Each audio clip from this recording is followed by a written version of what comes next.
Bendita sois vós entre as mulheres e bendito é o fruto do vosso ventre, Jesus.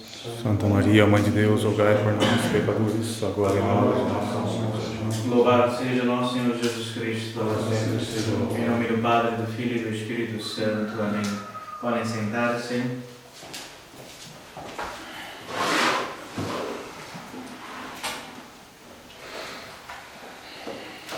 Hoje, caríssimos irmãos, começamos a Quaresma propriamente dita. Hoje é o primeiro dia da Quaresma, desses 40 dias que nós, católicos, fazemos de penitência.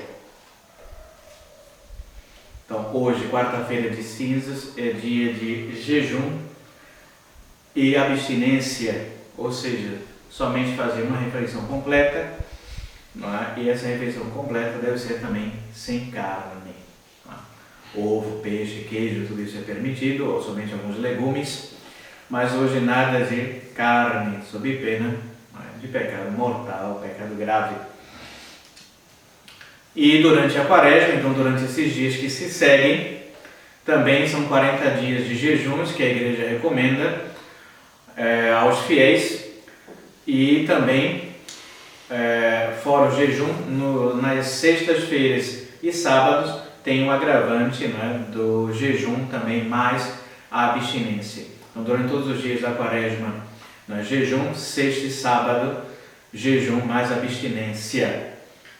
E esse jejum consiste, então, numa refeição completa. Na parte da manhã, por exemplo, um cafezinho e um pãozinho, o almoço completo e à noite uma colação, uma sopa, um líquido, não é algo nesse sentido. Então, todos aqueles que já são maior de idade estão obrigados ao jejum até os 65 anos e a abstinência a partir da idade da razão.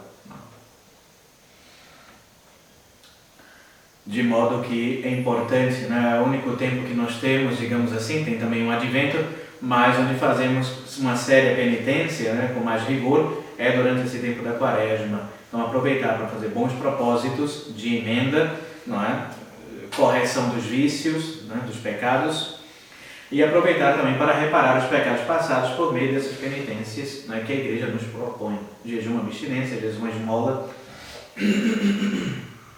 alguma penitência, uma mortificação em particular, que deve ser vista como confessor, tudo isso para ajudar na nossa salvação eterna.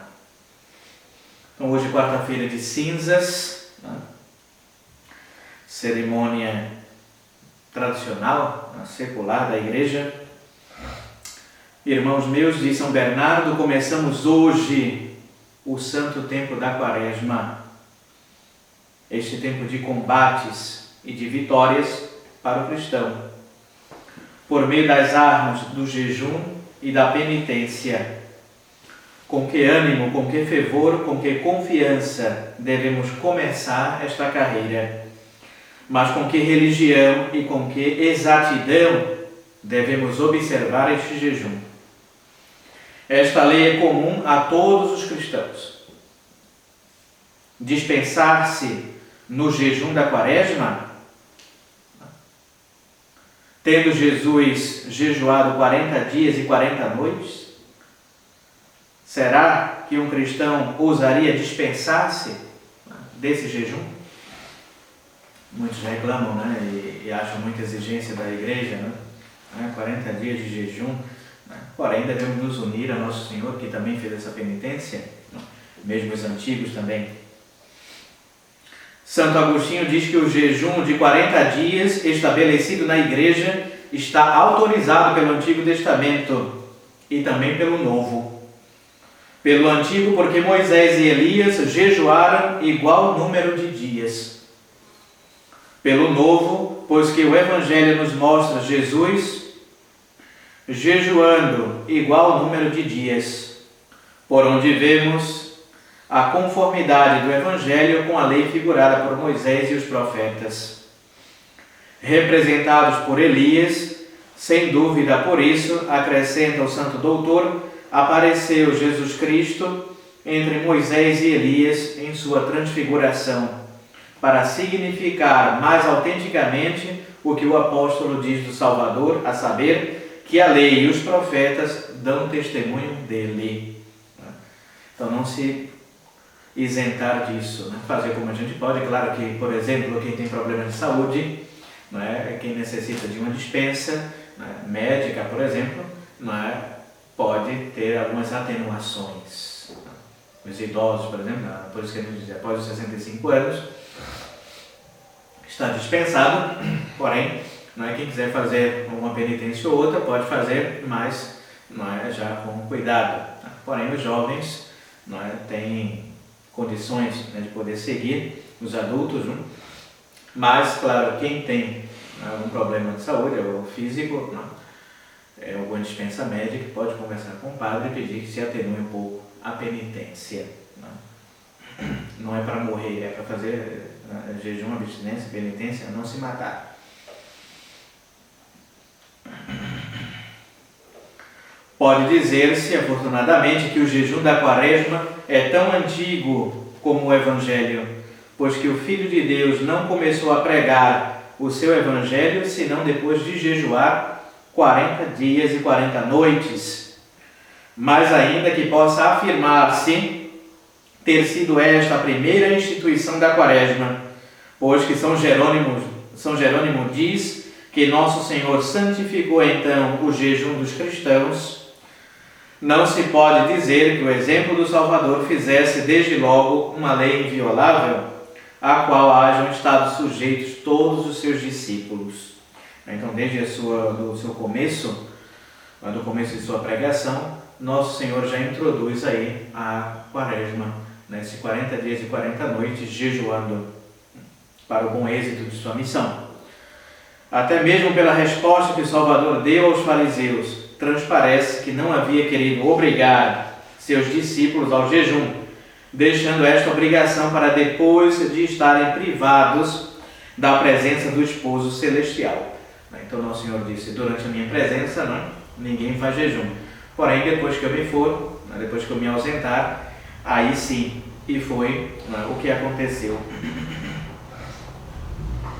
De efeito, apenas o Salvador tinha subido ao céu quando os jejuns se tornaram muito frequentes entre os apóstolos e entre os primeiros fiéis, após a ascensão de Nosso Senhor. Assim, pois, o jejum é de preceito divino, mas o estabelecimento da Quaresma, isto é, a forma do jejum, ou a maneira de jejuar, certo número de dias antes da Páscoa, é de constituição apostólica. Foi os apóstolos, Nosso Senhor dando as suas instruções últimas, de como deveriam dirigir a igreja, os apóstolos, e depois os apóstolos então instituíram esses dias de jejum, essa quarentena de dias.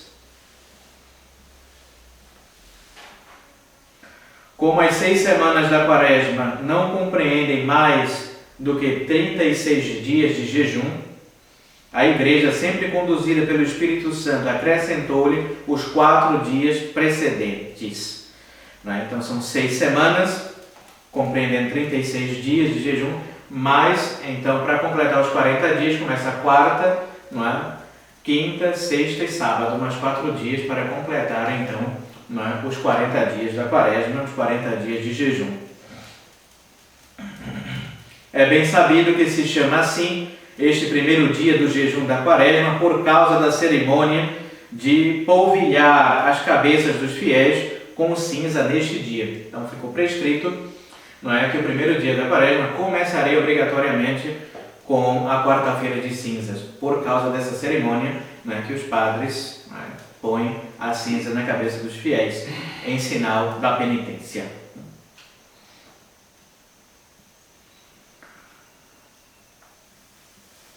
Não só na nova lei, mas também na antiga, a cinza tem sido o significado da penitência e o sinal sensível da dor e da aflição.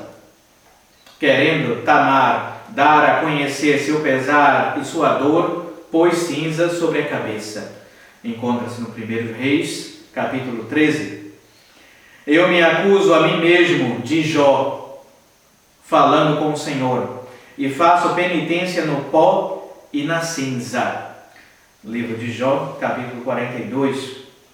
Assustados os israelitas com a aproximação do Holofernes e querendo os sacerdotes aplacar a cólera de Deus, oferecem-lhe sacrifícios com a cabeça coberta de cinza. Encontra-se essa passagem também no livro de Judite, capítulo 16.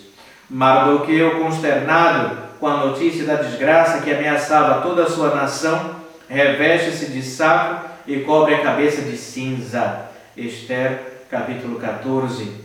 Todo o povo fez o mesmo nas províncias. Os anciãos da cidade de Sião, diz Jeremias em suas lamentações, cobriam a cabeça com cinza em espírito de penitência. Jeremias capítulo 2. Daniel juntou ao jejum e à oração a cinza, para apaziguar o Senhor, irritado contra o seu povo. Daniel capítulo 2. Desejando o rei de Nínive abençoar o Senhor, desceu de seu trono, cobriu-se de saco e assentou-se sobre a cinza. Os macabeus acompanharam seu jejum solene da cerimônia da cinza que puseram sobre a sua cabeça. Macabeus capítulo 3.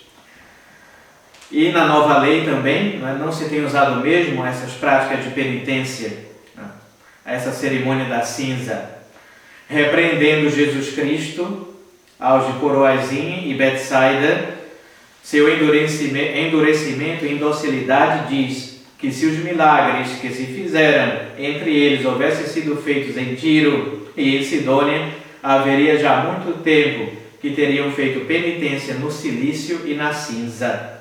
São Mateus capítulo 11. Então, tantos outros sinais na Sagrada Escritura dessa cerimônia que a Igreja vem pregando desde esses tempos, 2000 anos dessa prática, de que antes da paixão de Nosso Senhor, os fiéis devem seguir esse espírito penitencial, se desapegando das coisas do mundo, dos bens temporais e apegando-se aos bens espirituais e sobrenaturais, também por meio do jejum e da penitência. Os mesmos papas se submetem como os outros a esta cerimônia humilhante da religião. Toda a distinção que em sinal de respeito se faz ao vigário de Jesus Cristo consiste em não dizer nada ao impor-lhe a cinza. Toda a hierarquia nesse dia de hoje dá esse exemplo de humildade e de penitência, desde o Romano Pontífice até os simples fiéis. Lembra-te, homem, que és pó, diz o sacerdote quando põe a cinza na cabeça do fiel. Lembra-te, homem, que és pó e que te hás de converter em pó. Estas as memoráveis palavras que Deus pronunciou contra o primeiro homem no momento de sua desobediência. As mesmas dirige a Igreja, em particular a cada um de nós, por boca de seus ministros neste dia. Então hoje devemos meditar em duas coisas importantíssimas. Primeiro, devo eu me apegar às coisas mundanas, materiais, passageiras, que, como diz o Evangelho, a traça e a ferrugem consomem, ou devo me apegar às coisas espirituais, às coisas celestes e divinas? Então a Igreja nos propõe hoje essa meditação. Que tipo de católico estou sendo eu, ou que tipo de homem estou sendo eu? Apego-me mais ao trabalho, ao dinheiro, muitas vezes uma vida de pecado, jogo, prostituição, bebedeiras, carnavais. Esse ano só não houve essa festa profana e desgraçada, essa festa da carne, por conta dessa pandemia, da pandemia fake, criada aí pela nova ordem mundial. Então, por isso que não houve aí essas danças, esses bailes. O ano passado profanaram Nosso Senhor, fizeram zombarias com Nosso Senhor, com a imagem da Santíssima Virgem. Então, esse ano não fizeram nada, porque todo mundo tem medo de morrer. Como se no Carnaval não morressem centenas de pessoas todos os anos. Porém, então muita gente se entrega a esses excessos, a danças e bailes e coisas imorais. Então queremos estar nesse lado, dessas pessoas que prezam somente essa vida aqui, material e terrena, que muitas vezes prezam por um título. E eu falo não somente dos adultos, dos jovens também.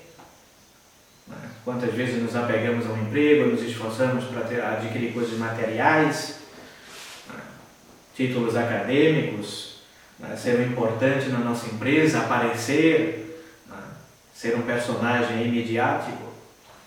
Procuramos somente isso, aparecer para esse mundo e levar uma vida desordenada.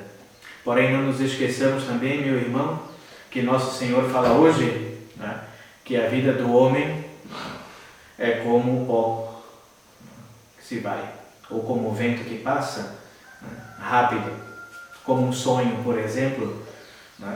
O sonho às vezes dura algumas horas, depois nos despertamos e ele acaba. A vida do homem é assim, pode durar alguns anos, mas também acaba. E a vida eterna, como será a nossa vida após a nossa morte? A carne vai se corromper, o nosso corpo, o nosso cadáver vai apodrecer numa cova, no cemitério. E o que ficará de nós? E as nossas boas obras? Quantas vezes fomos à Santa Missa? Quantas vezes rezamos piedosamente o rosário? Quantas vezes beijamos piedosamente o crucifixo? Tivemos o bom pensamento diante de uma imagem de Nosso Senhor, de Nossa Senhora? Quantas vezes ajudamos alguém que precisava, fizemos um ato de caridade para alguém?